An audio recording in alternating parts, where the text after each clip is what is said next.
This is a great quote. What is it you plan to do with your one wild and precious life? Mary Oliver said that. And today we explore how that question takes on a whole new meaning when you've died and come back to life. I sat down with John Burke, he's the author of Imagine Heaven, to talk about the common patterns he's seen in thousands of near death experiences. People who have literally died and come back to life, and what they reveal to us about what really matters in life. Whether you believe in an afterlife or not, I think this conversation is worth a listen. It will stretch your view of life, death, and everything in between. I hope you enjoy it.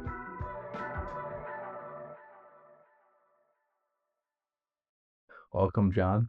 Hey Nick, great Good to be here. Let's do it. Right here in Nashville. Yeah, let's dive straight in. I love just asking a wild question out of the gate. So how sure are you that there is life after death? I'm 100% sure. I love that. I mean, I don't know. Is there 100% certainty of anything? That's true. That's true. But at the same time, I mean, yeah, I'm I'm dang sure.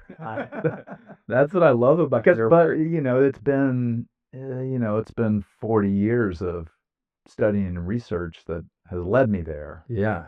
Can you tell us a little bit about that? Like all the people you've interviewed and just how you got to this place of sharing all this knowledge about near death experiences. Yeah, as of now I've interviewed or studied, researched probably close to 1,500 cases of clinical death. So when people clinically die, meaning, no heartbeat, no brain waves, and yet they're resuscitated. Modern medicine brings them back, or in some cases it's not really explainable by modern medicine. I mean, we're talking, I've interviewed people with hospital records that they were clinically dead for an hour and 45 minutes. Oh my gosh. Yeah. So that's not just CPR, right? But this is common. And I've interviewed people all around the world on every continent, and what they say is consistent. Now, I didn't start there though. So I kind of came at this accidentally. Hmm. I was an agnostic, so I'd kind of come to the conclusion. I studied engineering. I worked as an engineer, so my brain kind of works that way, Mm-hmm. very analytical. I'm like, well, how do you know? And how does that make sense? No I would just proof. question. I'm kind of skeptical, Yeah. a little cynical, trying not to be too cynical, but I am always asking, well, why? How do you know? So, growing up, hearing people talk about God or Jesus, the Son of God, and I'd always be like, well, how do you know? And I would ask the questions, and I couldn't get people to give me any answers. And so I eventually just concluded, well, Jesus was a good man, good teacher, made legend, like happens. God, who knows? Mm-hmm. There's no evidence, right? And so it just kind of went on my way, um, like a lot do, who are just kind of dismiss God. That's Yes. basically what I did. Well, when my dad was dying of cancer, someone gave him the very first research on this topic, the book that coined the term near death experience. And this was a professor at the University of Virginia who was doing a class on postmortem survival, what happens when we die, studying philosophy. Wow. And every class, he would have two or three of his students come up and tell him about how they actually died and what happened. And so he ends up collecting about 100 of them and put it in this book. So someone gave my dad that. They knew he was terminal. Huh. And they gave him this book, and I see it on his bedside table, and I'm like, what is this? And I pick it up and I just start thumbing through it, and I'm so curious. I'm like, oh my gosh, I keep reading. I read the whole thing in one night. Hmm. And because so many of them are saying the same thing, they're saying, you know, they died, but they were still themselves. They felt more alive than they've ever been, in a place more real than this has ever felt. They talked about how many times they were in the presence of this God of light, who is love unconditional. Some of them talked about seeing Jesus. And again, I'm an agnostic, right? Mhm. So I'm reading this and it's kind of like blowing my mind. Like, okay, maybe this is the evidence. I read the whole thing in one night. I was like, maybe this is the evidence I've been looking for. And so it didn't convince me. It just opened me up. And and as a result, I actually started reading the Bible because I hadn't. And I started really studying it and trying to understand more. And I came to faith for for actually other reasons, for historical reasons. But I then became very intrigued. Like, okay, well, these near death experiences, how do they relate to what I'm learning Hmm. uh, about what God's revealed through the scriptures throughout history? I was still working as an engineer. I was out in Santa Barbara, and turns out that Santa Barbara, and again, this is like, this is the early '80s, and all these experiences are just coming out. Wow. They're just starting to be told, and a lot of medical doctors were starting to interview more of their patients and hearing more and more and writing them up. Well, Santa Barbara actually ended up being kind of the center for research on near death experiences. So coincidentally, I don't think, but Yeah.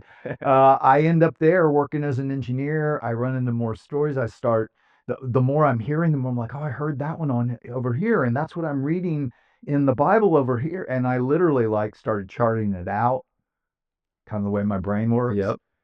And I did my first talk on this at the University of California, Santa Barbara in 1989. Whoa.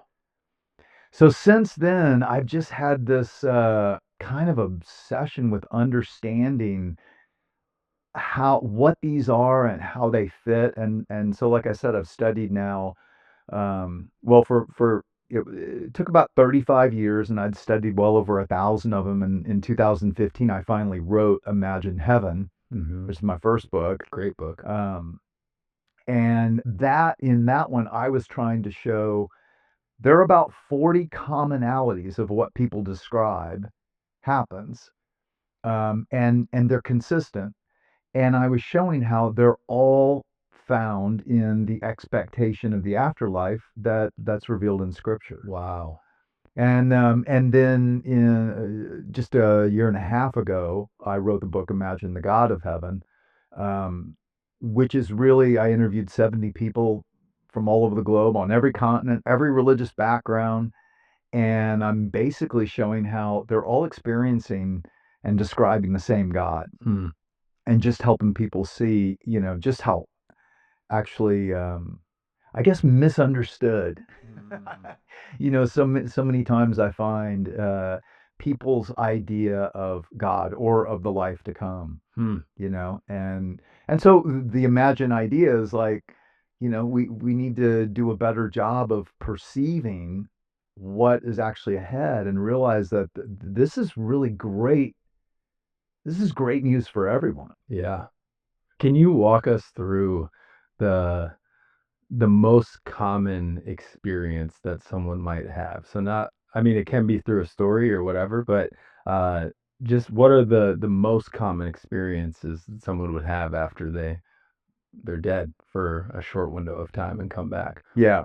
Let me say this first is when I at first I was still skeptical about this as I'm studying them. I'm working as an engineer. I'm hearing about more, and I was like, well, how do you know these aren't just hallucinations or Mm, the brain's dying, neurotransmitters flooding the brain, yeah. uh, and two things that first convinced me. One, when people die, they say they leave their body, but they still have a body. They have a spiritual body. They're still themselves, like fully ourselves. In fact, one woman I interviewed told me, the first person you'll meet on the other side is you. Hmm. Like you finally understand yourself better than you ever have as well, Wow. because you understand who you really are, and who you really are is not just what we see here. There's so much more. Um, but they often are up above their body and they're watching their resuscitation take place. Wow. So when they're resuscitated, when they come back, they're able to describe things that happened, that they shouldn't have been able to see or know about because they had no brain waves. Hmm. So, like, I'll give you one example, and then I'll go into the story. A woman I report on in Imagine the God of Heaven, her name is Mary. She was in labor in a hospital in London. This is in the 90s. And she bleeds out, dies. Um, she rises up above her body. She's looking down at that, and then she begins to travel. And this is another commonality, often through a portal or a tunnel, they say. And she comes to this place of incredible light, love. She knew she was in the presence of God, and God tells her, "Your son's going to live. You need to go back. He's going to need you." So she comes back. Now, as she's coming back, and this is the wild part, right? She comes through her spirit or soul, comes through the ceiling of the hospital back to where the resuscitation, or, they're trying to stop her from bleeding and get blood transfusion and all that. She passes through the ceiling and sees a red sticker on the top side of the ceiling fan. And then she comes to in her body. She's trying to explain this amazing experience she had. No one believes her. They think, oh, hallucination, psychotic. And she gets one nurse to listen to her. And she tells the nurse everything the nurse said and did. And the nurse was kind of freaked out. And she said, "Look, I can prove it to you." She said, "Go get a ladder, look on the top side of the ceiling fan. You'll find a red sticker, and here's what it says." And the nurse gets an orderly. They go get it. And sure enough, that's exactly what was there. Now, you might say, okay, good internet story, right? Mm-hmm. But there are hundreds and thousands like that. And they've actually been studied. And so Dr. Jan Holden did a study of about 100 near death experience patients and found that of the observations that could be checked out, so observations that they may make 10, 15 observations, 92% of near-death experiencers, NDEs, observations were completely accurate. Hmm. 92%. Wow. So one medical doctor told me there is no way, he's a cardiologist. He said there's no way Pete, this patient, should have been able to tell me with such precision the medical procedure I did for resuscitating him, for getting his heart started. But he said I could have used the recording to teach other physicians. So 92% completely accurate. Dr. Holden found 6% were mostly accurate, maybe some details missing. Only 2% were inaccurate. That turned out to be one of the patients in the study. Wow. So we're talking about an experience grounded in our reality. And that's the first thing that started to convince me, but also has convinced many skeptical medical doctors that there's something to this. In fact, these have been written up in the Journal of the American Medical Association, in the Lancet, Europe's most prestigious medical journal, in psychiatry, in about 900 scholarly peer-reviewed articles. There have been studies done on this. So it's not just this past or spiritual thing. Mm-hmm. It's like there's something real going on here. And this grounds this in our reality. So that's commonly where the experience starts. The second thing that convinced me, and I'll tell you Vicki's story because she has most of the elements. So Vicki was born blind. And when she's 22, she's in a car accident. And in surgery after the accident, she finds herself up above in this room looking down at this chaotic situation. And she's trying to figure out, what is this perception? Hmm. Because she's seen, but she's never been able to see.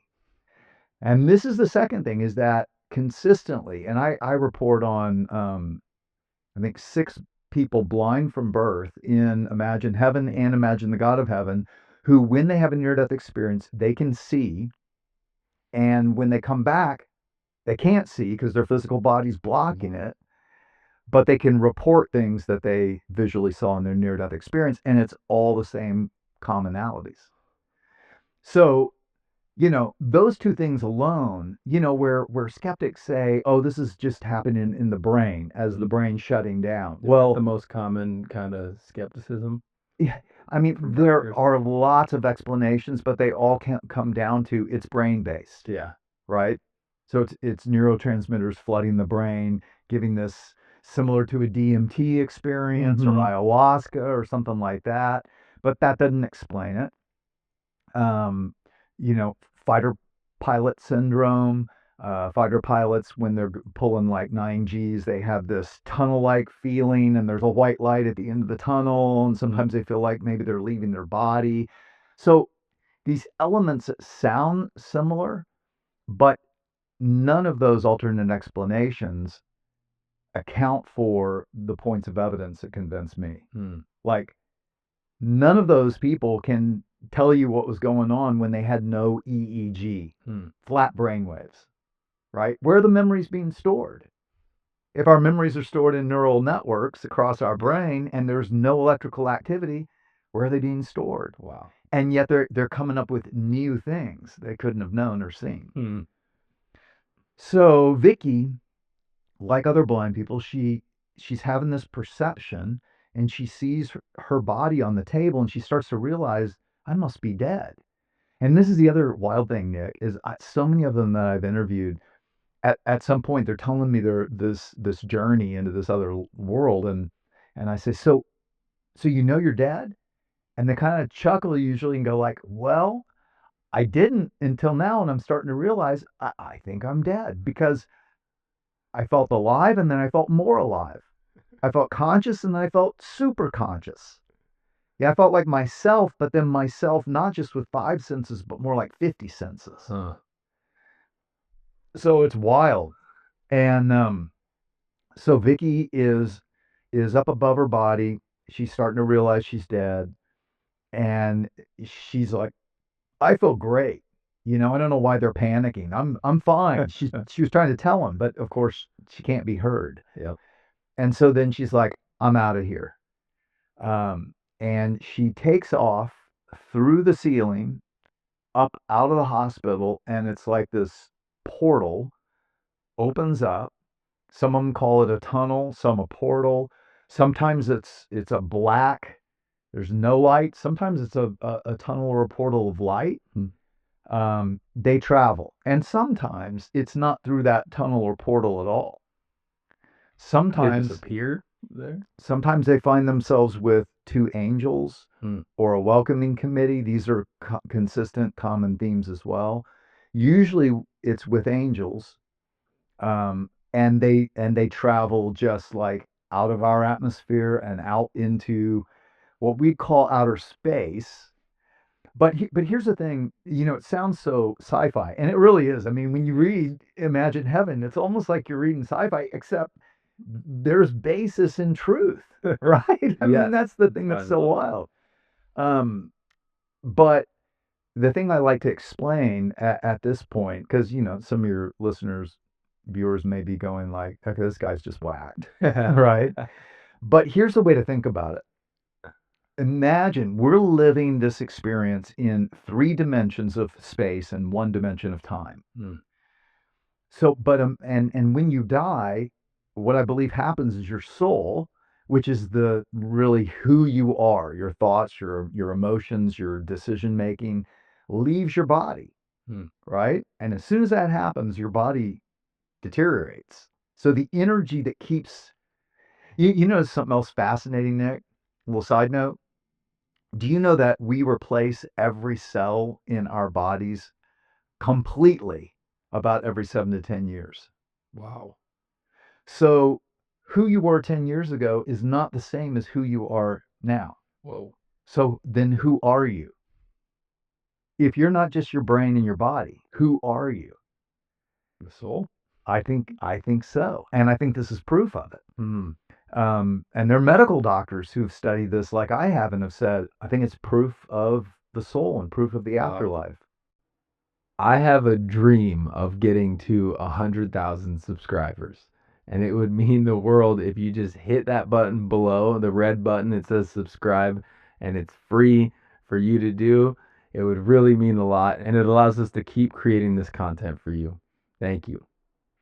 So imagine we're living this three-dimensional experience on a flat black and white painting on the wall here, okay? So at death, your soul is peeled off. Now remember, two dimensions, we only know up and down and side to side. We don't even have in or out. That's a third dimension. Hmm. So we can't even conceive of in or out or where that is. So at death, your two-dimensional self is peeled off that flat two-dimensional world and brought out into this three-dimensional world that was always around you, but you couldn't even conceive of where it is. Hmm. And yet now you can look back and see what's going on in your two-dimensional world. Hence, they can see their resuscitation, but where are they? Right? Mm-hmm. So they're here, but they're here in a dimensionality beyond ours that we can't see. And so then, I've used this analogy with near-death experiencers I've interviewed. Imagine getting pressed back in, resuscitated in two dimensions, and trying to describe a three-dimensional experience with colors, but you're having to use two-dimensional black and white terms to do it. Yeah. And they've said to me that's exactly what it's like. It's so hard to find the words to adequately describe. And that's why they say things like it was more real and I was Hmm. more alive. Because you come out, you're still your two-dimensional self, but you're experiencing more than that. I feel like they are always trying to explain, from what I've read and seen, the love that they're feeling. Like they can't put it into words, Exactly. feeling that they're having specifically. Well, and that comes. So in the typical experience, like Vicky's, she travels. And like I said, sometimes different modes, but they travel often they come out to a place of exquisite beauty. Mm. So Vicky comes out into this garden-like setting, grass and flowers and trees and just incredible beauty. But what she said was, um, and the light there was not like I had felt on earth. It was palpable in that it wasn't just light, it was love and it was life and it was coming out of everything. It was coming out of the grass and coming out of the trees and coming out of the birds and the flowers and even this group of people coming toward her, which is another commonality of this welcoming committee. And so she sees her grandmother who had died, and she sees Diane and Debbie, her friends who she grew up with in a home for the blind, who died at age 9 and 7. And yet Diane and Debbie are, she called it, in their prime. And this is another commonality. People are typically about late 20s or early 30s, Even if about they 30, passed away even at if they 8 passed years old. away at 90. Wow. Yeah. Um, and not always. Sometimes they can appear at the age we last saw them, like if we didn't even know them young. But sometimes people see their grandparents young and just realize intuitively who they are and are like, wow, they were like they were 30. Hmm. So Vicky, so these are all commonalities. Now here's the fascinating thing. This light is love and it comes out of everything. And blind near death experiencers consistently say this. So I just started a podcast myself, Yes. and one of the guys that you can hear talk about this is Brad. He was 8 years old, and he was also blind from birth.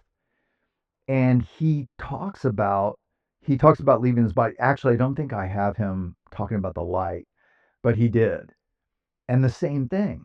He said the grass and the trees, all palm trees, and this steep hill he was going up, and everything was soaking in this light, and the light conveyed love.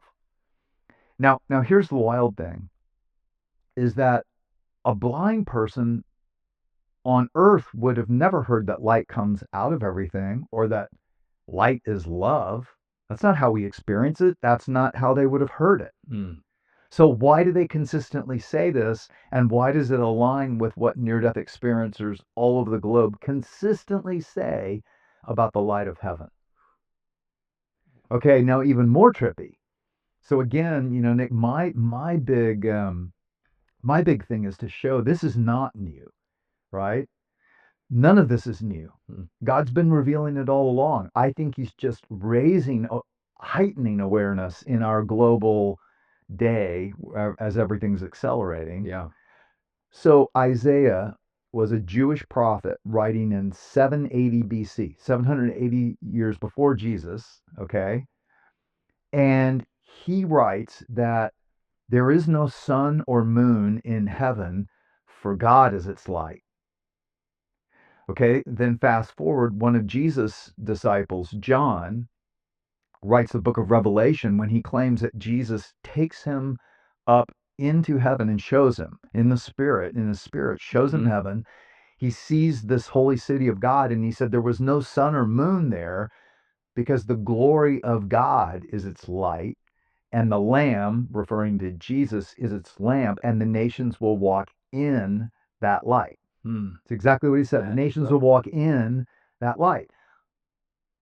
This is what near-death experiencers, including blind people, are testifying to again and again and again of the light of heaven, Wow. which actually fills everything.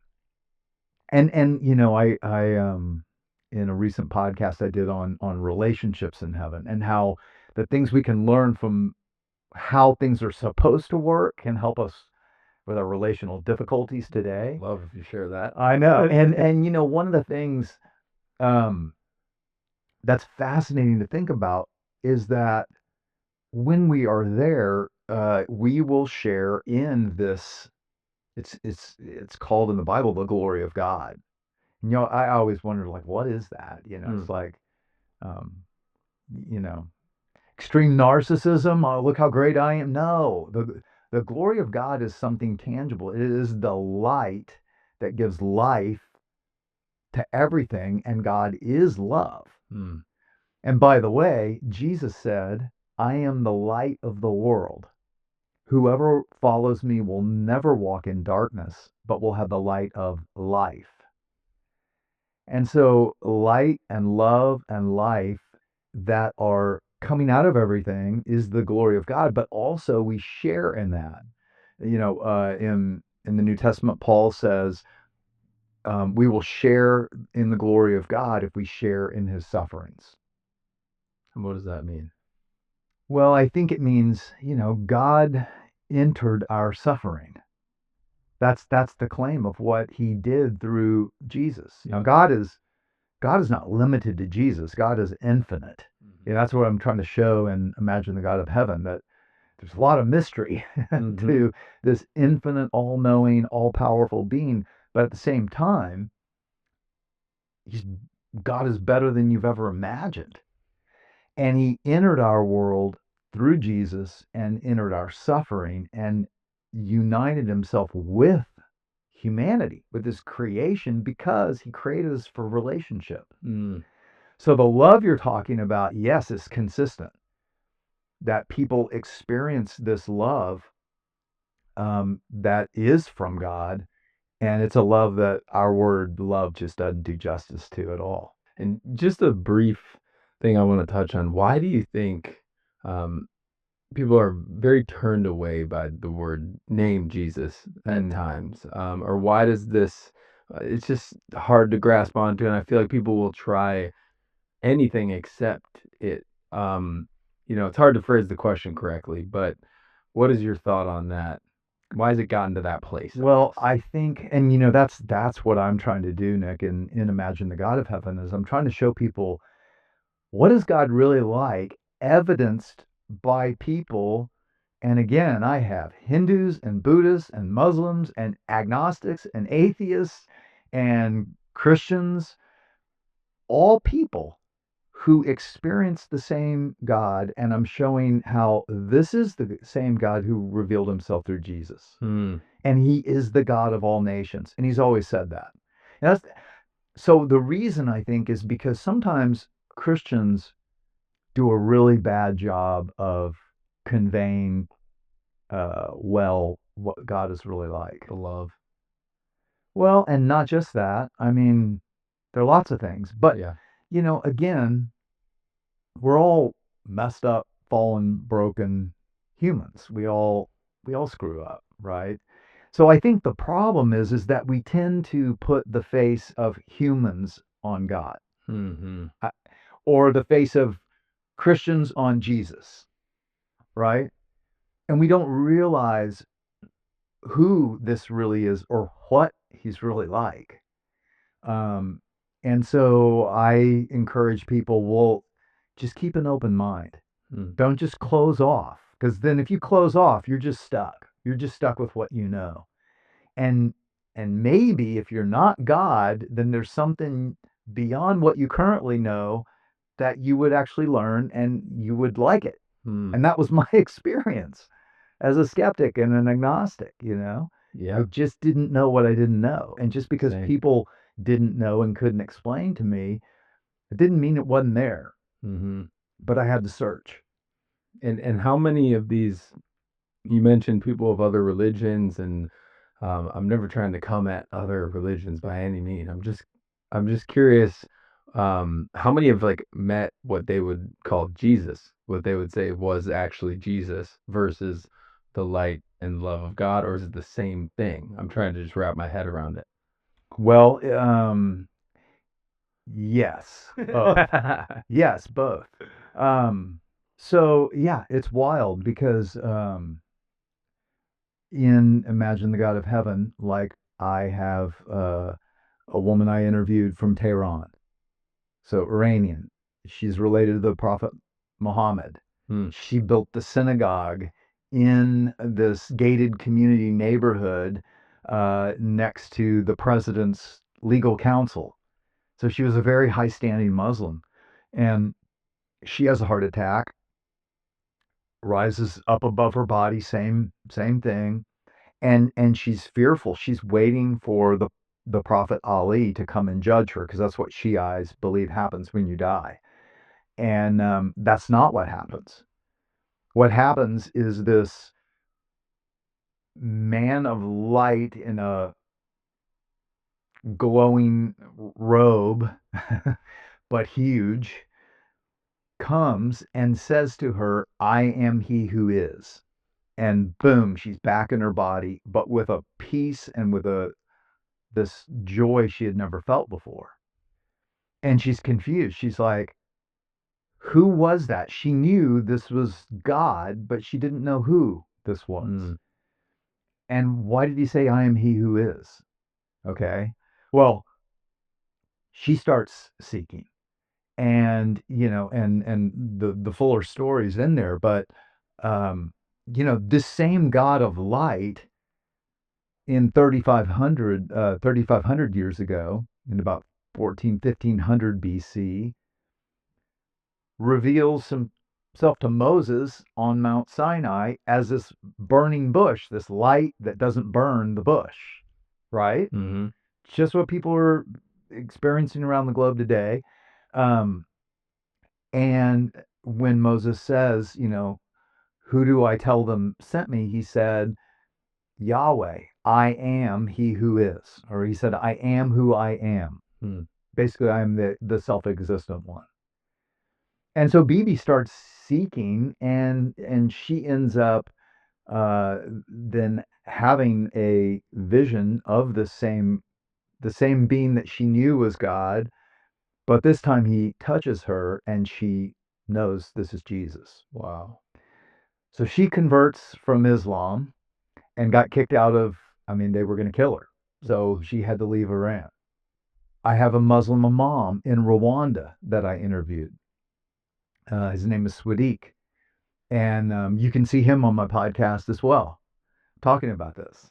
Hmm. Okay, now again, what would motivate them to do this, right? And I like to point that out with the people from other religions. this is not in their expectation what they end up experiencing, right? Mm-hmm. And then again, many of the people that I interview, they're doctors, they're lawyers, they're neurosurgeons. They're people who have a lot to lose, Yeah. making up wild stories. They're not doing it for money, True. and it hurts their career. And yet they say it's the most real thing that ever happened. Wow. So Swadik was his mother was a Hutu, his father was a Tutsi, and if you remember the Rwandan genocide, those were the two that hated each other. Yep. Split their family apart. He ends up a street kid doing cocaine, dealing cocaine, all that. Anyway, long story short, he has a fascinating story. But at about age 20, 21, he gets blood cancer, and it's stage 4, and he's dying of blood cancer. And his mother worshipped the goddess Bako, an African goddess. Does all the magic African stuff they could, and nothing helps him. Father gets the imams to come and pray and do what the Muslims do, and finally he's going to die. And she has heard that sometimes people are healed in the name of Jesus. So in desperation, she goes to the Anglican Church in the village and said, "Will you pray for my son?" And they ask her, "You pray too in the name of Jesus." And they were praying and fasting for a week. Sweetie dies. So he dies, and he is at first in a hellish experience, and some start in a hellish experience. Mm. But into this place comes Jesus. Well, he doesn't know at first. It's this man again, beard, hair to the shoulders, white robe, but light bursting out. Sweetie said, like light, like the sun coming out of him, and shoots right through me and saw everything about me in an instant. Wow. And he holds out his hands like this, almost like a welcome, and kind of has a little smile on his face. And Swadik said, I saw the scars, the holes in his hands, like right about his wrists. And that's when I knew who this was, because he'd been given 3 free tickets to movies. And one of the movies that he saw that came to Kirigali was The Passion of the Christ. Mm. And he had seen it. And so he was like, he knew who this was. And Jesus says to him, I died for mankind. You're among those I died for. Never deny it and tell it to everyone. Wow. And he he sits up on this table, and a sheet falls off of him. Back in real life here? Back in real life now. But I mean, it's all real to them. True. So he's trying to figure it out, and all of a sudden all these people are screaming and running. Oh. And he's like, he just came back. He just came back, but he didn't realize. He's like, what's going on? And he looks down to his right, and there's a grave, a hole. No. To bury him. He had died the night before, Oh. and it's the morning, and they're about to bury him. Oh my God. And so about half the Muslims there that day started following Jesus. He starts following Jesus. He has had 7 attempts on his life because he won't shut up about how Jesus rescued him from hell. We need to talk about hell. That's for sure. That is a crazy story. Well, let's not go there yet. Yeah, let's not go there. I interviewed a woman from Colombia. Okay. Who also has, so she's headed to hell, yes, but she cries out to God for forgiveness. Yep. And this is the amazing thing, Nick. God is so loving, so kind, so merciful. Any person, doesn't matter where they've been or what they've done. I mean, she'd gone down a very wild, she had a really tough past. She grew up in Colombia, but her parents took her here at 16 and then abandoned her. Like literally one day her mom and stepdad were just gone. She's left with her grandmother. She finds out they moved to New York and left her in Austin. So she's struggling. I mean, you can imagine. She doesn't speak English. She's trying to, So she ends up just kind of doing every wild thing you can imagine, has an abortion when she's like 19, just all kind of, but eventually she gets married, has a family, and it's during COVID that she dies. Her heart stops. She actually had a pacemaker because she was misdiagnosed and COVID hit and all this stuff. And she's up above her husband's head and she's thinking, "Oh my gosh, I must be dead." And suddenly she realized, "Oh no, it's real. Heaven is real. Hell is real. God is real." She just like knew it. And she starts praying the Our Father. She was Catholic from Colombia, but didn't know she even believed in God at that point. And but she's praying and she comes to forgive us our sins. And she was like, "I was sincere. I was like, God, forgive me, forgive me." And she knows she's going down. She's going to this abyss. Hmm. And this light comes down, turns her around, back up she goes, and she sees in this brilliant golden white light, she can see silhouettes of people. It's like they're people and they're welcoming her, they're celebrating her. And she's like, "Celebrating me? Me?" And the voice of God, and she knows it's God, says to her, and again, communication on this other side, by the way, they say, some of them say telepathic, but it's more than that. It's not just thought to thought. It's feeling, it's thoughts, it's complete, pure, no misunderstanding. And he says to her, "Come, come, you're home." And she says, "No, I'm not worthy. I'm not worthy. I was going to hell. I know that's what I deserve. Send me back there." And here's an interesting thing, Nick. You're like, why would she do that, right? So fascinatingly, on the other side, on this side of life, we can justify, we can hide from the truth, we can rationalize. You can't there. So another commonality is a life review. Now, Karina didn't have it, but Vicki did. Vicki, the blind person. These are my back favorite. there. But just to finish real quick with Karina, she knows the truth, right? And she knows what she deserves. She said, "I'm not worthy." And God says to her, "No, you are worthy. Come, I love you." And she says, um, "God, if it is safe for me, let me see someone that I love who's died before me." And he says, "Look to your right." Now, usually the welcoming committee are people, grandparents or ancestors or friends that have died before us. She looks to her right, and it's her dog that had died the week before, and another dog who had died like 3 years earlier. And she goes in, and she's in this place of exquisite beauty, and she's like alive like she's never felt and bursting with joy and realizes, because the Lord later explained to her, when she cried out to him for forgiveness, he made her worthy. Because see, Nick, I mean, and this is the big misunderstanding, right? Like, what Jesus claimed to do was to pay for the sins of all people for all time, all nations, all people for all time. What God was doing is removing every barrier between every human that he created to be all of us, to be his children. And he removed every barrier between us and God except our free will. So if in our pride we say, "I don't need God. I don't believe in God. I don't want your will. I want my will." Then he goes, "Okay." But in horrific sadness.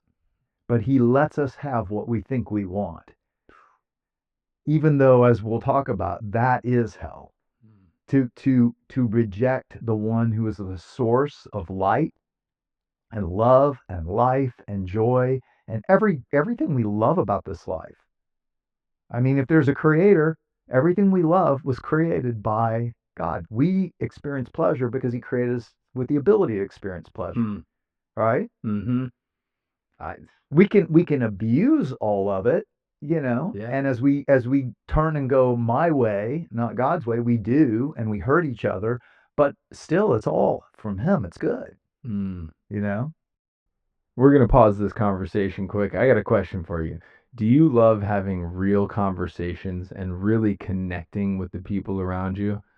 I personally hate small talk. And so we made a game called No More Small Talk that gets straight to the good stuff. It's based around my love for wisdom as well as great questions and connection. It's kind of like a book club. Every card starts with a quote, something wise that gets you thinking, and then it's followed up with a thought provoking question. So many of you have already said that you've been loving this game, and it means the world to me. You guys can check it out on Amazon. It's called No More Small Talk if you want to get it there. It'll also be linked in the show notes. I hope you enjoy the rest of this conversation. You mentioned the life review, Yeah. and I want you to touch on that because that is one of my favorite parts. I feel like people come back Really, most so people changed after that.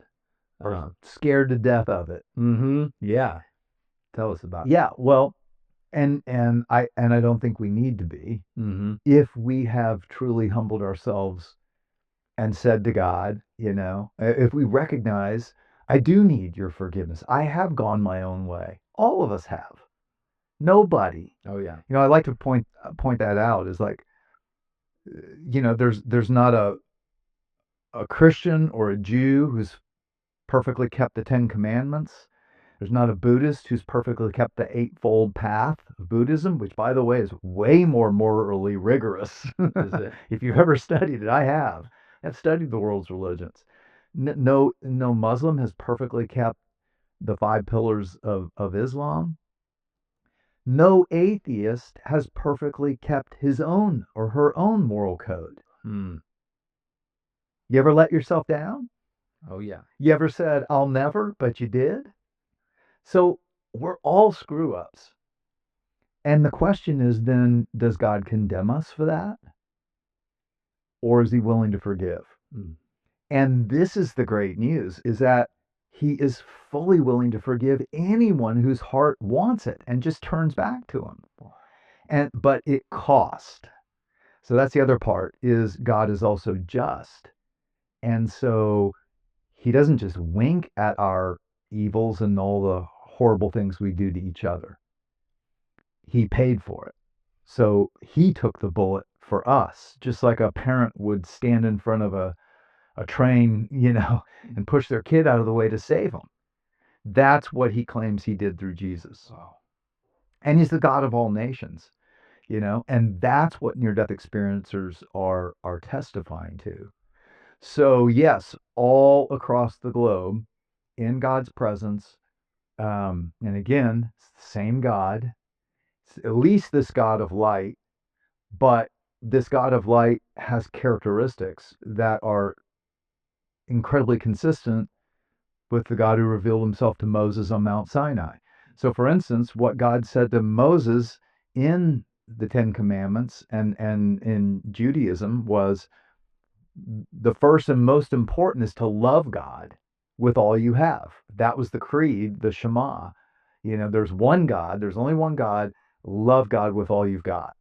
And then the second that it talks about in Leviticus is that we should love our neighbor as we do ourselves. Well, okay, then 1,500 years later, Jesus comes along and he's asked, what's the greatest commandment? Yep. And he repeats it. He says, love God with all your heart, mind, soul, and strength. In other words, everything, let God be God and love God. And the second, he said, is to love your neighbor as yourself. Do these two, and that sums up all the commands of Scripture. Mm. So that's what it's all about. Yeah. Okay, now think about this, Nick. I interviewed a chief anesthesiologist of the Bakersfield Heart Hospital who grew up in India and was Hindu. Okay, and so he's brought many people back from death. He's heard people tell their near-death stories of, I traveled this beautiful place and this God of light, and it was so amazing. And he'd give them a shot of antipsychotic drug. He thought psychosis. He did not believe it. And then he had one. So he's in the LA Medical Center. He has this horrible rupture of, all his intestines spilling out in his body and sepsis, and he dies. And he had become addicted to opioids. His name is Dr. Parti. He was abusive verbally toward his son, and this is by his words to me. He'd become a materialist, so he didn't care about his patients. They were just an object through which he could get more money, invest in the stock market, and buy and build bigger houses and faster cars. So he starts off in a hellish experience as well. Again, he cries out to God for forgiveness. He said, I was repenting. That's the word he used with me. Then these two angels that he said were angels from the Bible, which really confused him, take him through this tunnel like, portal like, to this place of exquisite beauty in the presence of this God of light who is love. And again, the personality of knows you intimately, everything about you. Wow. You've never felt so understood. Because there's no one, think about it, there's no one who has been through everything with you, every high, every low, and yet is still crazy in love with you. Now that's, like, we're like, yeah, well, if anybody had been through everything with me, they wouldn't like me anymore. Yeah. But not only that, he actually likes you. And that's what they consistently say. And Rajiv then, in the presence of this God, has a life review. And in the life review, he sees the way, and this is typically how this life review goes. And it varies by unique individual, but usually in the presence of God, they relive their entire life in a 3D panoramic replay right before them. Now, here's the wild thing, though.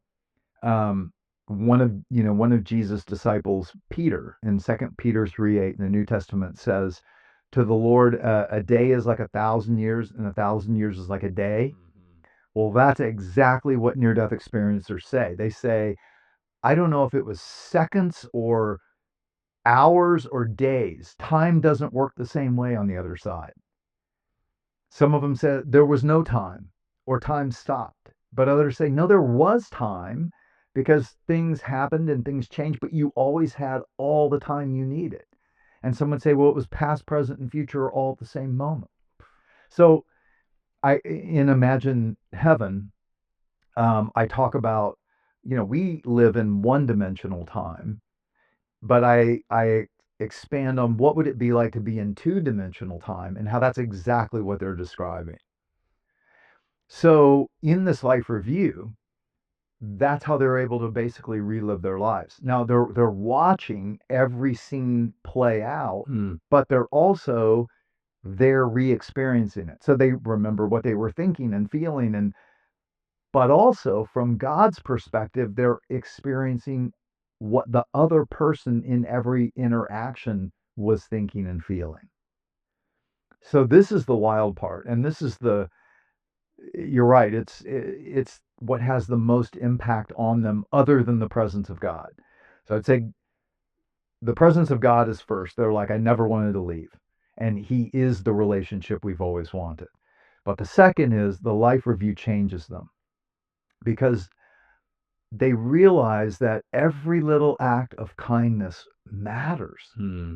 It counts. And they see how it affected that other person. And not only that other person, but many times God shows them the ripple effect, life to life to life. This one woman, Penny Whitbroat, is a nurse. She dies when she has an allergic reaction. So she's there having her life review, and God shows her a time when she's in line at a grocery store, and she had been a single mom, and it's a single mom with kids, and she's trying to figure out what groceries to put back because she doesn't have enough money. Mm-hmm. And Penny, just out of compassion, goes, hey, don't worry about it, I got this. And the mom was like, no. She said, I've been there. I got this, please. And so she bought the rest of it for her. Well, then God shows her how that single mom goes on and starts to volunteer at a soup kitchen, and how it makes a difference in the lives of these people that she was serving. And so you see this life by life, but they also see their mean actions, Hmm. or the things that they do that are, selfish or self-centered, and how, or yeah, I was thinking about this guy I interviewed just a few weeks ago, and he said, um, I saw when I was in middle school, and this kid I bullied, I just picked on him and I bullied him. And God showed me what he felt and how it affected his self-esteem, and how it even affected his parents trying to then help him. And it really changed the trajectory of his life in many ways. So it's like eye-opening, to say the least. But here's the other thing that it shows us, Nick. And again, you're talking about, you know, Rajiv is a Hindu, and yet same God of light, same life review. And then at another point, he later asks this God of light, "Who are you, Lord?" And he tells me, "Out of the light steps a man in a robe with a gold sash and a beard, and says to him, 'I'm Jesus, your savior.'" Now he comes back. Now again, we're talking chief anesthesiologist, Yeah, right? he was the one who was injecting people Yeah, when they came back. because he thought they were Yeah. crazy. Yeah. Um, so it changed his life completely, and Wow. and he was very confused by it. But what I like to point out is that God has always been the God of all nations. Mhm. All the way back in Genesis. So in Genesis chapter 12, and this is Abraham, um, who God raises up Abraham and Sarah to start a nation, right? And it's going to be the Jewish nation. They started from Abraham and Sarah. And God says to them, "I'm going to bless you, and you will be a blessing to all the nations." So that was the point from the beginning. Okay. This is 4,000 years ago, by the way. This is before any of the sacred writings of any of the world's religions have been written. Okay? That most people don't realize that. So this God has been communicating since the beginning of written human history, probably before, but we only have records since then, right? Mm-hmm. And then all through the prophets, about 500 times in the Jewish prophets, God is speaking to all the nations.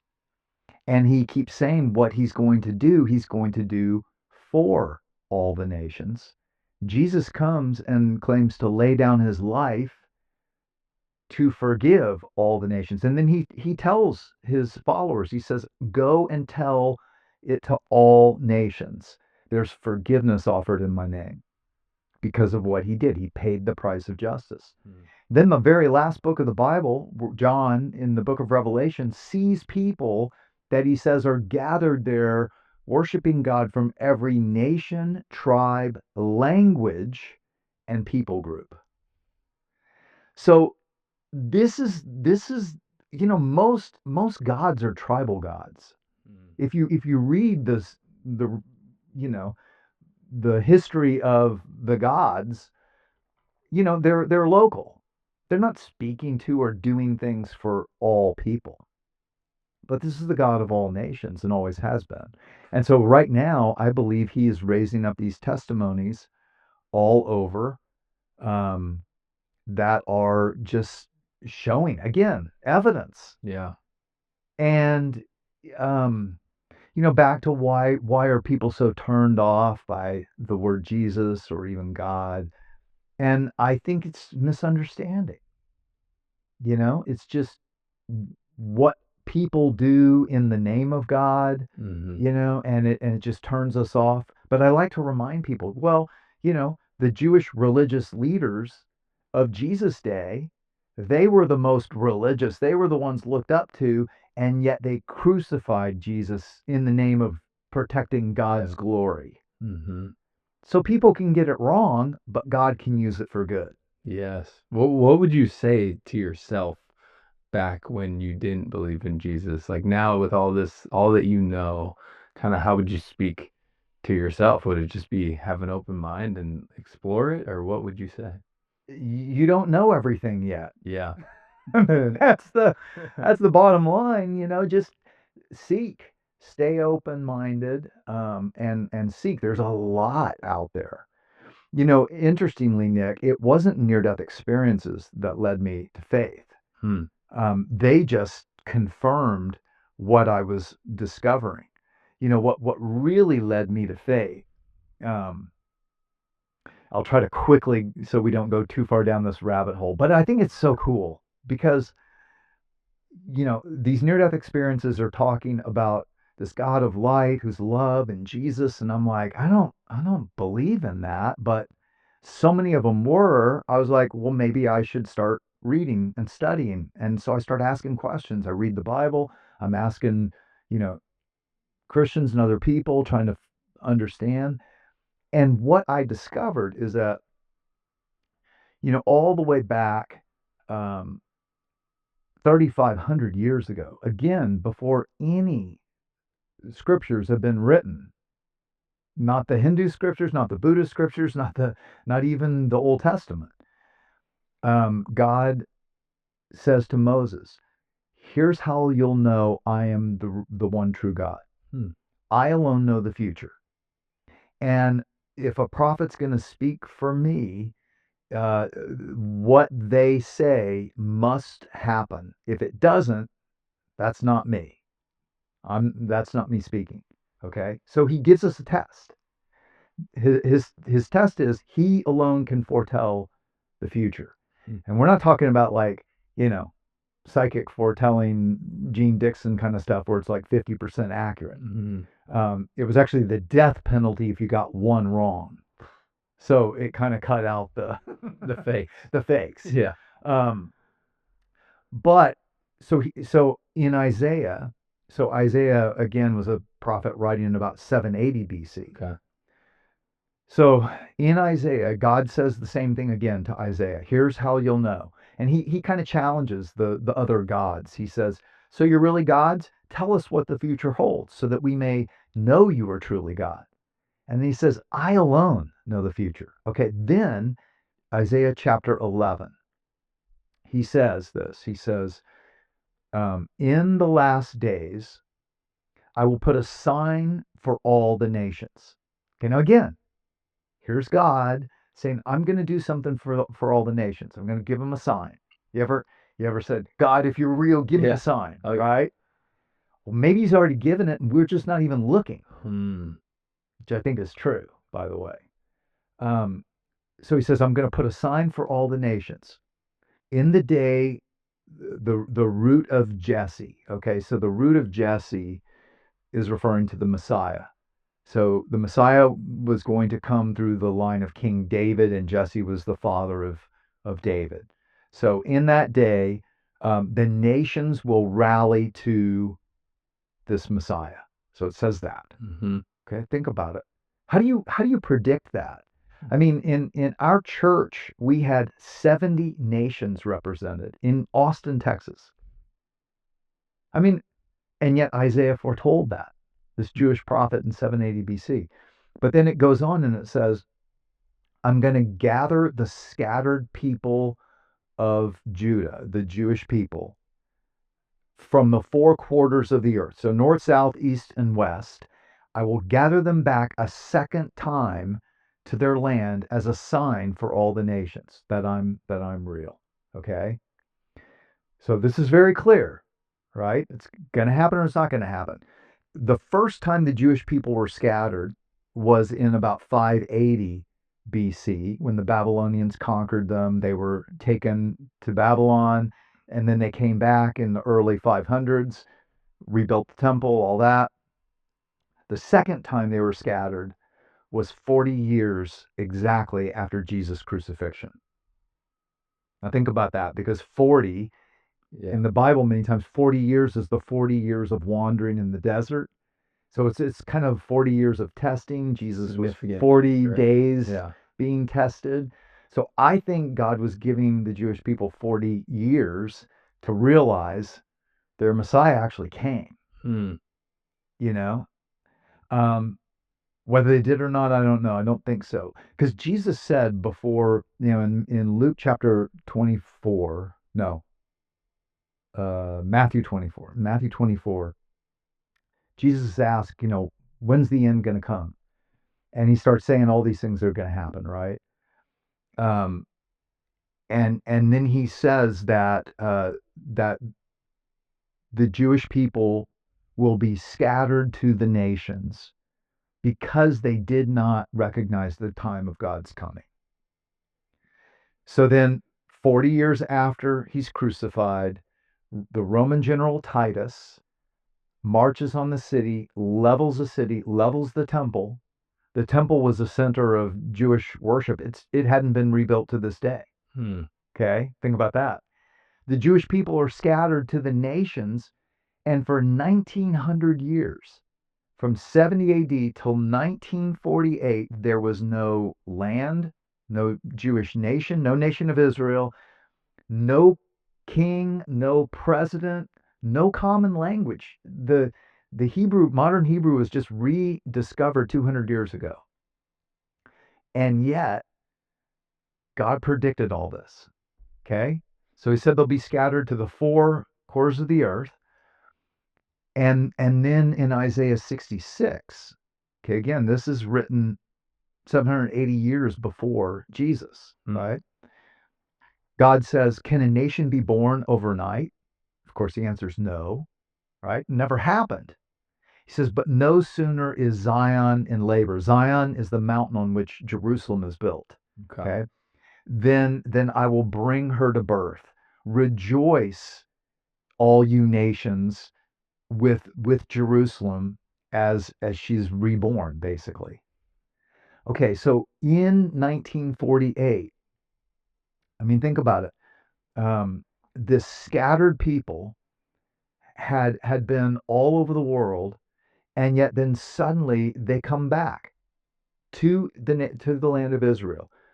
And this is after the Holocaust. German Jews, Polish Jews, Russian Jews, Ethiopian Jews, American Jews, Australian Jews. I mean, literally all over the world. And they start coming back. And in 1948, a nation is born overnight. I have the article in the Wall Street Journal. I mean, or is the New York Times that says Israel is born a new nation. The UN declared it. And yet God foretold it 2,780 years ago. Mm-hmm. He said, here, I'm going to put a sign before all the nations. I'm going to tell you what's going to happen, and then it's going to happen. And how do you explain that? How do you manipulate thousands of people spread out all over the world? How did they even remain a people? Never happened. So was that the prophecy? That really was it for me. you? That was, I mean, that one. There are many more. Yeah. I mean, many more. But that one for me was like, dang, I can't explain that away. Yeah, it's incredible. And it happened in our day. And when was that you realized that, or kind of looked into that? Like, I mean, years when I ago? started, when I was still a skeptic, I mean, I you know, I came to faith. So here's the interesting thing of the way faith works, Nick, is there's the head, right?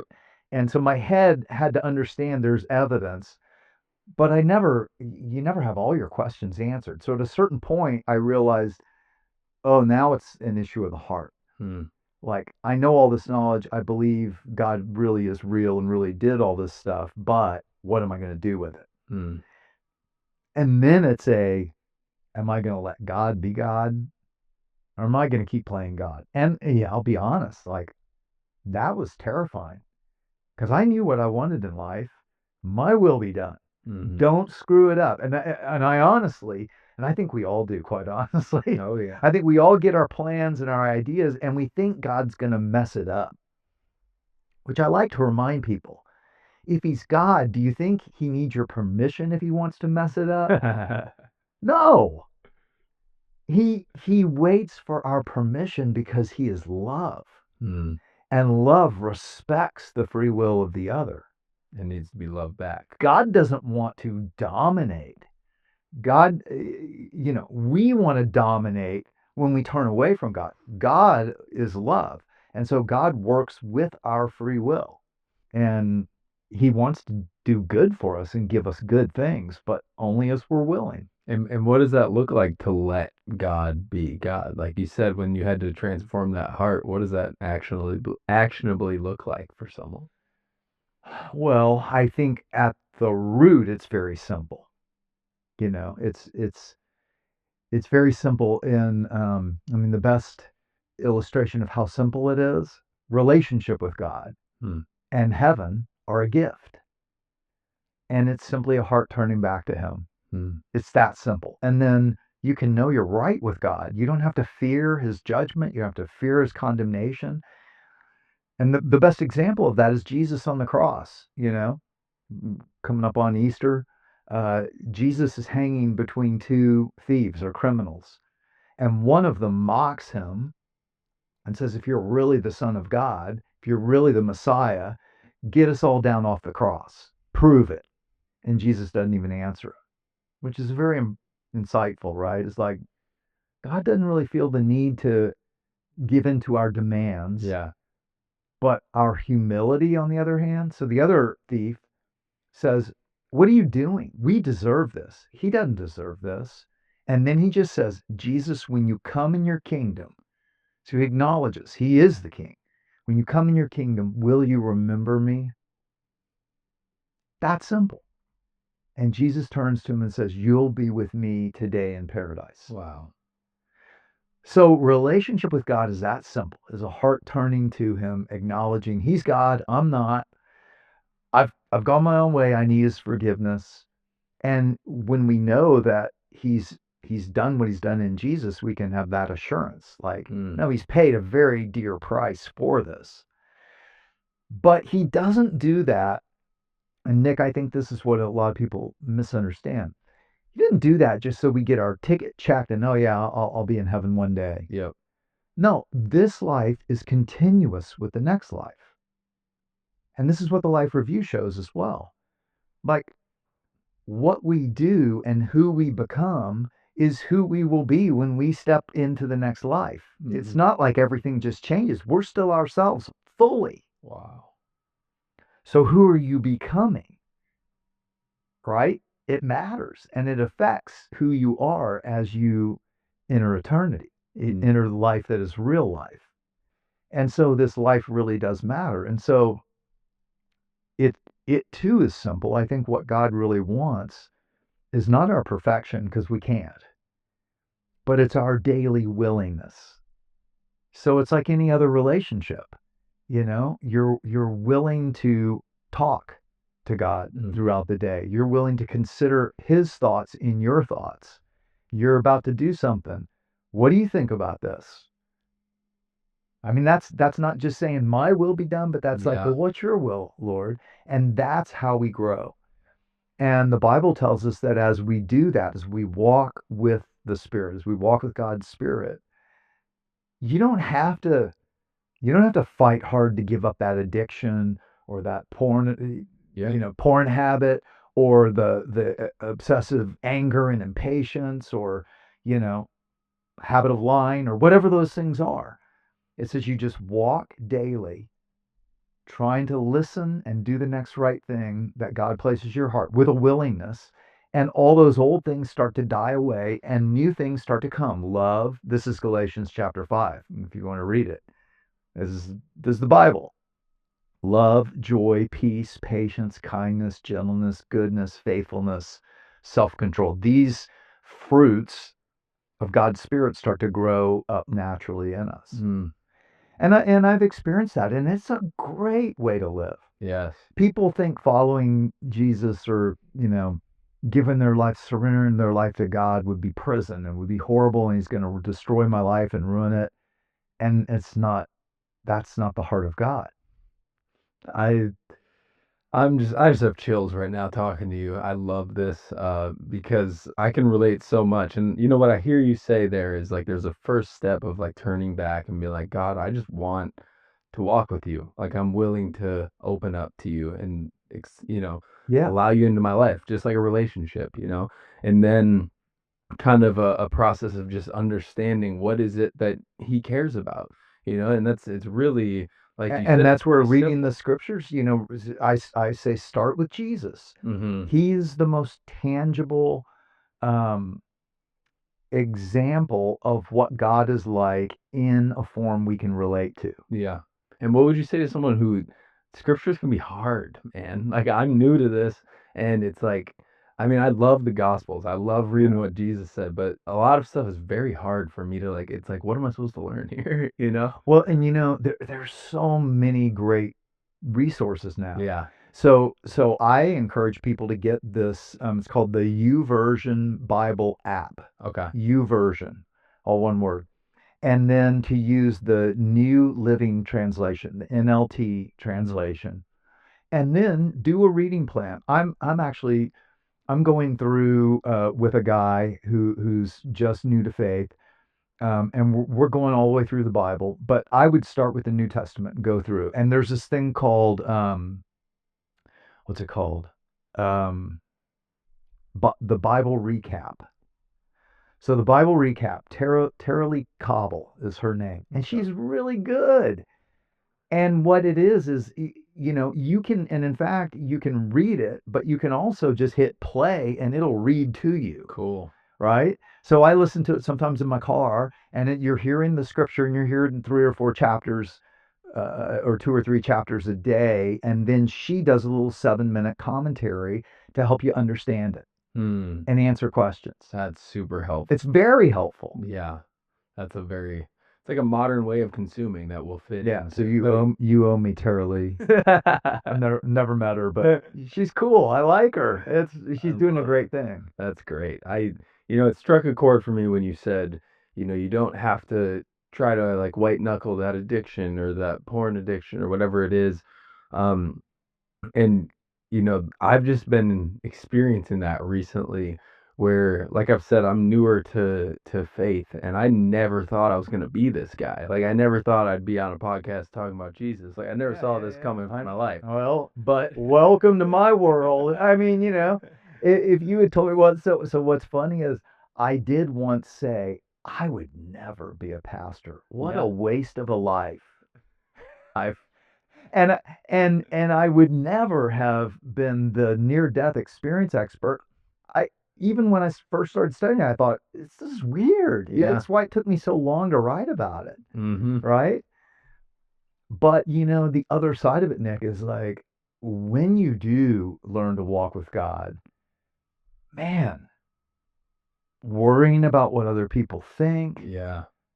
feeling more confident in yourself, um, experiencing deeper friendships, relationships, um, more bold, more willing to take risks, and then seeing God work in your life. It's like there's no better way to live. Mm, I mean, I have lived the adventure. yeah. I've been to 30 countries. I wouldn't have, if I'd stayed an engineer, I wouldn't have gone to 30 countries. I have friends in 30 countries. It's like, It's crazy. It kind of makes the rest of life like you don't see the point as much in like chasing other things. Like it's just like I just want to focus on love and relationships and what Jesus cares about. It just is so much more has so much more depth to it.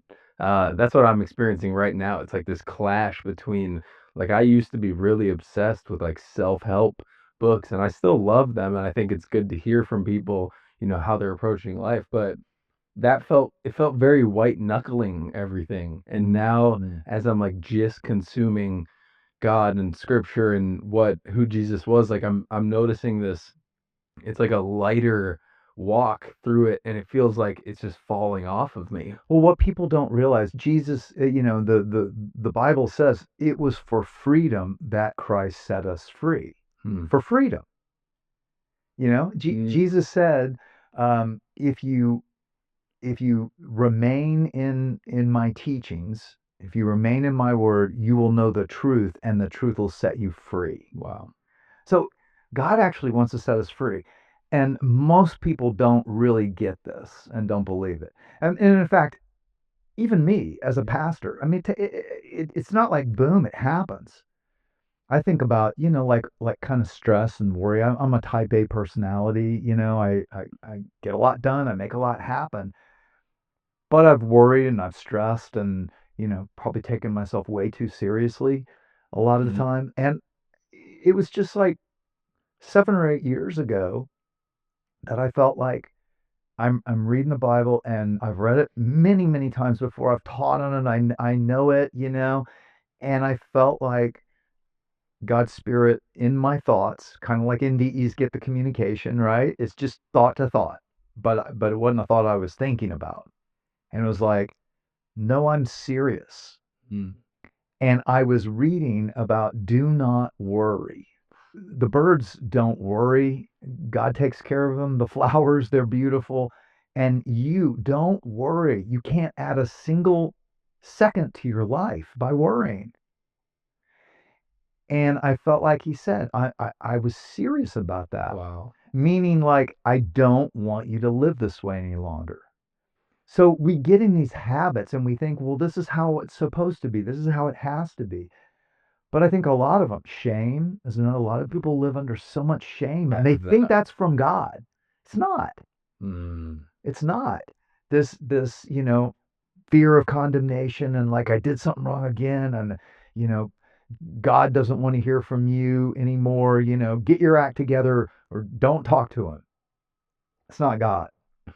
I experience shame. Where do you think that comes from? Like, I mean, all of us get wounded yeah. growing up.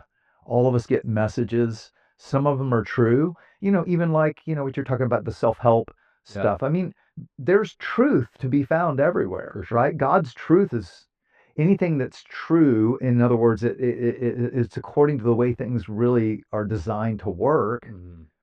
or from God. Yeah. They don't have to be found in the Bible. They can be found in lots of places. Mm. But there are also lots of lies. And the best lie is like 80% true. And that's how we get deceived.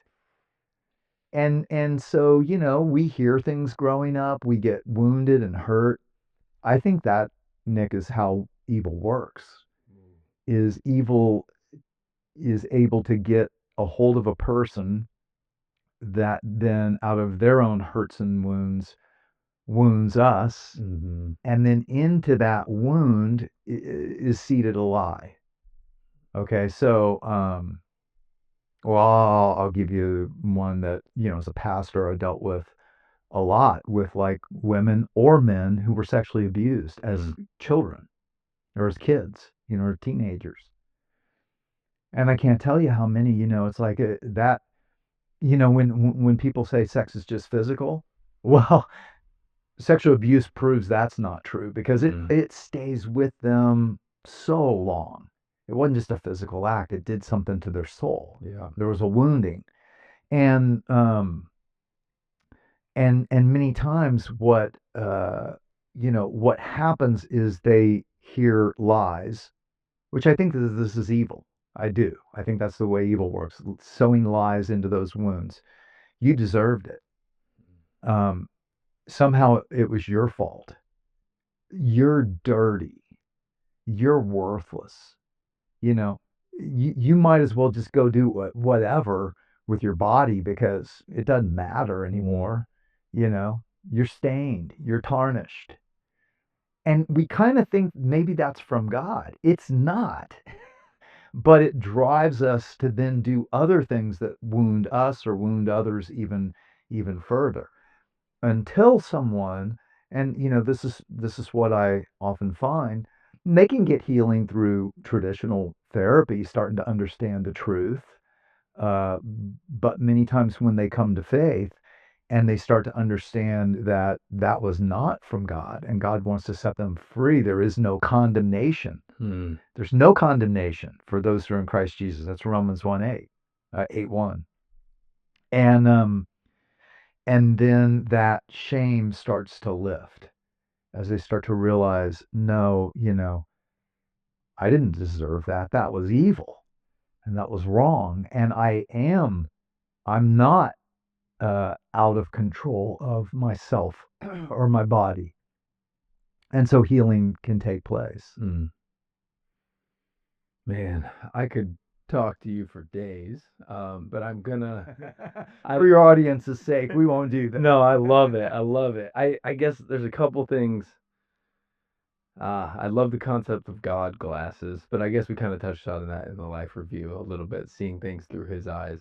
Well, not completely. Okay, Let me yeah, say one touch more on thing that, about please. that is that, what God shows people in this life review, two things very clearly they come back saying is God is love, and how we love or treat one another is what matters most to God. Mm, And it's wild because in some cases, like Howard Storm, who is this atheist tenured college professor who starts out in a hellish experience and then cries out to Jesus, who comes into this outer darkness as this light brighter than the sun and pulls him him out. out. And then as Jesus is holding him in the presence of angels, he gets a life review. And he says some very interesting things. So, and some of these are commonalities. So one of the things he saw is that, like Jesus showed him when he was a teenager and his little sister lost a pet, and he hears her in the middle of the night crying, and he gets up and he goes in and sits on the bed and just holds her. Mm. And he said, and I could feel Jesus' joy. I could feel how it affected Jesus and the angels that I would do that for her. And he said, but those were few and far between. Yeah. And he said, I also saw when one of my students came in, and he was just a mess because his girlfriend had just broken up with him, and he started pouring out his heart and what should he do. And Howard is re-experiencing his thoughts before Jesus and the angels, which his thoughts were, who does this kid think I am? I'm not your therapist. You think I really give a damn? You know, I don't get paid enough to listen to this expletive, right? And so now he's seeing this, and he said, as I'm watching these other scenes from my life where I was just mean and cruel, even in my thoughts. Mm-hmm. So our thoughts have power. It's not just our actions, it's our thoughts, our motives, it's all of it. All of it matters. And all of it has an influence. That's what we don't often realize. Mm. And he said it was like I was stabbing Jesus in the heart. And he said, and I don't want to hurt him. He said, here I'm being held by the most loving, kind, wonderful being I've ever experienced, who I realize is my God, my creator, even my savior, who he had just blasphemed and, tried to, and yet here he is, and he feels unconditional love, but also support, because Jesus is trying to show him, you're going back, and I want you to live a different way. Wow. And he did. So when he came back, think about this, tenured professor. You get tenureship, you cannot be fired. It's what professors live for. Mm. And yet 2 years later, he leaves his professorship to become a Christian pastor. His wife divorces him because she's still atheist and thinks he's lost it. Wow. And for 30 years now, he's been this incredibly faithful, loving pastor to people. It's like the Damascus Road, right? Where Paul. What's that?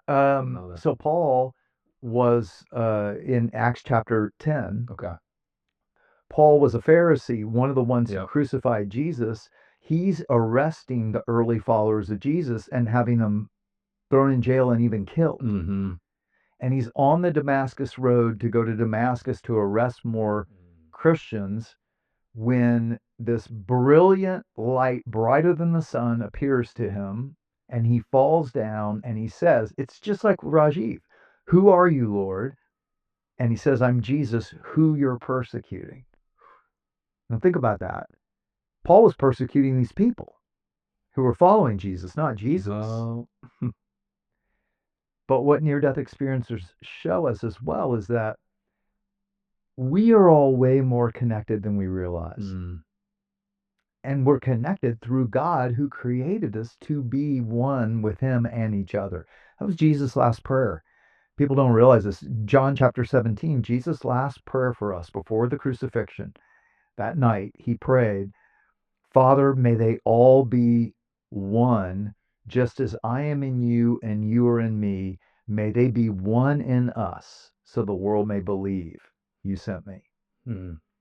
So there is a connection that we don't even realize we have. And that's what people see in their life review.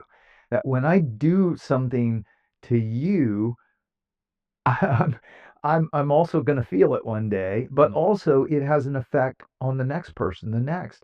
And at the same time, the reason what's most important to God is how we love or care for one another is his plan to change the world. And it's going to work. Mm. It's life by life by life. One act of kindness, one act of love, one act of taking what we've been given. Doesn't mean our jobs aren't important, but how do we do our jobs? Do we do it just for us, or do we do it to serve the people around us? Mm. What kind of coworker am I? What kind of boss? What kind of employee to my boss? Do I care about any of that? Do I do it out of love for God? Because that counts too. Everything done in faith matters. That's beautiful. And so it is. It shows you that, not all of us will be movie stars. None of us will, invent the personal computer or be the next, AI thing that changes the world or write a great song that hits the billboards. But all of us can be completely successful in the purpose we were created for. Mm. Which is? Well, it is unique to each one of us, and that's the book I just started. No, I can't wait. It's a teaser. Wow, did you tease me there? Did it soon. So you have to have me back. No, I will. I will. No, it is both simpler and more complex than we make it. So more complex in that we think, oh, my purpose is to be a singer-songwriter who has Billboard chart-popping hits and to tour the country and have thousands worshiping me on stage. No, but music might be a part of it, right? And that and your career is a part of it, but your purpose is way bigger than that. It involves who you are from your parents, the experiences you went through early in life, what you do with those. It involves every person you interact with along the way. It involves the gifts you've uniquely been given, and whether you give in to fear or you move into them in faith and you use them not just for your own glory, but to serve God and to love others and to serve others. And so, yes, it has to do with your career, but your career isn't all of it. So it's way more complex than we make it, but living it out is way more simple. And it comes back to that simple day by day listening, walking with God. I can't wait for that book. That's for sure. I'm going to read it. Please send that to me. I will buy it as soon as it's out. I will. The last question I want to ask you, I guess, too, but you kind of summed this up, but you've interviewed thousands of people who have had near-death experiences. What are the main impacts when they come back from that near-death experience? The ways that their lives change and their outlook on life. What's like a message we can walk away with if we haven't had a near-death experience? You've given plenty of them, but what would you say? Well, they clearly come back if they've had a full-blown experience. Some just have shallow experiences. And this is a little side note. This is why I don't encourage people to get their whole view of the afterlife and God from listening to just near-death experiences, because you may just leave your body, feel great, meet someone on the other side, and boom, you're back in your body. Well, you can interpret that in a million ways. You don't see all the pieces, right? And so that's why I'm trying to look at all the pieces together and how it relates. But I would say consistently, they say God is love. God is not out to condemn us or judge us, but to love us. And God just wants relationship. That's what he created us for. Mm. And then the second thing they would say, and what changes their life, is that um, before, many times, if they were very materialistic or just like very self absorbed and just trying to get fame or fortune or possessions or whatever, that kind of doesn't matter as much to them. Mm. It's not that it's not a good thing to enjoy, but it's not the center anymore. And they're more like, how can I how can I do good in the world? How can I serve people? How can I be of help to mankind? Mm. And so I would say that's the biggest lesson that people come back, and it really does change their lives. That's beautiful. That is so beautiful. Like I said, I could talk to you for hours, but we're gonna wrap it up here. But I do have to ask you, do you have a favorite quote? I ask everyone that. Is there one on the top of your head? A favorite quote? It's okay if not. Oh man, I know I'm pulling it out. a favorite quote. Um, well, mine, yeah, I mean, mine would probably be a quote from the Bible. Yeah, so Please. Um, Nothing can separate us from the love of God that's found in Christ Jesus. And that comes after a long list of things. Nothing can separate us from the love of God. So, I love that. Thank you so much for doing this. sure. Thanks, Nick. This book, Imagine the God of Heaven, incredible. Imagine Heaven, incredible. Your podcast, what's it called? Imagine Heaven podcast with John Burke. Easy. Okay, so go check that out. If you enjoyed this conversation, I hope you did. It was a blessing to me, and I hope it was to you as well. Thanks, John. Thanks, Nick.